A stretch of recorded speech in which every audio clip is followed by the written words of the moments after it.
Hi friends, ఈరోజు మన స్వప్న స్వగృహ ఛానల్లో మరో సరికొత్త వంటతో మేము ముందుకు వచ్చాను. అది అనుముల బిర్యానీ అనండి.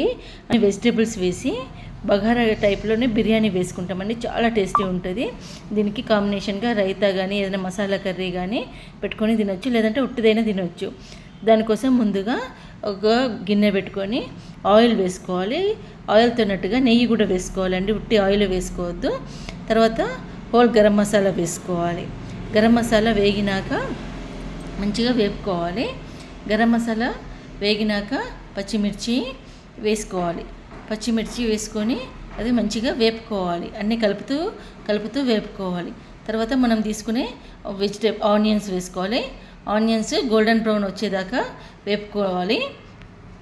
ఆనియన్స్ అనేవి బాగా ఫ్రై అయినాక మనం తీసుకున్న వెజిటేబుల్స్ అన్నీ వేసుకోవాలండి. ఒక్కొక్కటి వేస్తూ కలుపుతూ ఉండాలి. నేను క్యారెట్, క్యాలీఫ్లవర్, పొటాటో తీసుకున్నాను. తర్వాత టమాటో కూడా తీసుకున్నాను. ఇవి ఫస్ట్ క్యారెట్ వేసుకొని, క్యారెట్ కొంచెం టైం పడుతుంది కాబట్టి వేగడానికి క్యారెట్ ముందు వేసుకున్నాను. తర్వాత బంగాళదుంప క్యాలీఫ్లవర్ వేసుకున్నాక టమాటో ముక్కలు కూడా వేసేసి అందులోనే కలిపి వేసుకున్నాను. ఇందులో వంకాయ కూడా చాలా బాగుంటుందండి, వంకాయ కూడా వేసుకోవచ్చు. మనం తీసుకున్న కూరగాయల నుంచి ఆయిల్ అనేది బయటకు వచ్చేదాకా వేపుకోవాలి. ఆ తర్వాత అల్లం వెల్లుల్లి పేస్ట్ వేసి మంచిగా కలుపుతూ వేపుకోవాలి. ఇలా అల్లం వెల్లుల్లి పేస్ట్లో నుంచి ఆయిల్ బయటకు వచ్చి మంచి అరోమా బయటకు వచ్చేదాకా వేపుకోవాలి. తర్వాత కొత్తిమీర వేసుకొని కలుపుతూ, పుదీనా ఉంటే పుదీనా కూడా వేసుకోవచ్చండి, కరివేపాకు పుదీనా వేసుకొని తర్వాత అప్పుడు అనుములు వేసుకోవాలి. నేను తీసుకున్న రైస్కి పచ్చి అనుములే అండి, అవి 1 కప్పు తీసుకున్నాను. అవి మంచిగా కలుపుతూ వేపుకొని మూత పెట్టుకొని ఒక 5 నిమిషాలు పచ్చివాసన పోయేదాకా వేపుకోవాలి. అందులో నుంచి నూనె బయటకు వచ్చేదాకా వేపుకోవాలి. పచ్చివాసన పోయి నూనె బయటకు వచ్చినాక అందులో కారం వేసుకోవాలండి. కారం అనేది కొంచెం ఈ బిర్యానీలో కారం వేసుకోవాలి. మనం గరం మసాలా పౌడర్ వేసుకోవట్లేదు, కారమే వేసుకుంటున్నాము. తర్వాత ఉప్పు వేసుకుంటున్నాము. ఉప్పు అనేది మనము నీళ్ళను తాకి చూసినప్పుడు మనకు ఉప్పగా రావాలి.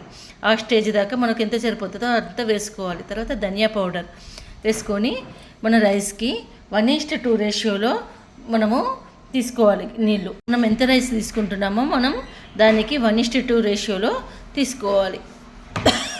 తర్వాత నీళ్ళు ఇట్లా మరుగుతున్నప్పుడు చూడండి, ఇట్లా నీళ్ళు అనేవి బాగా మరుగుతున్నప్పుడు మనము రైస్ వేయాలి.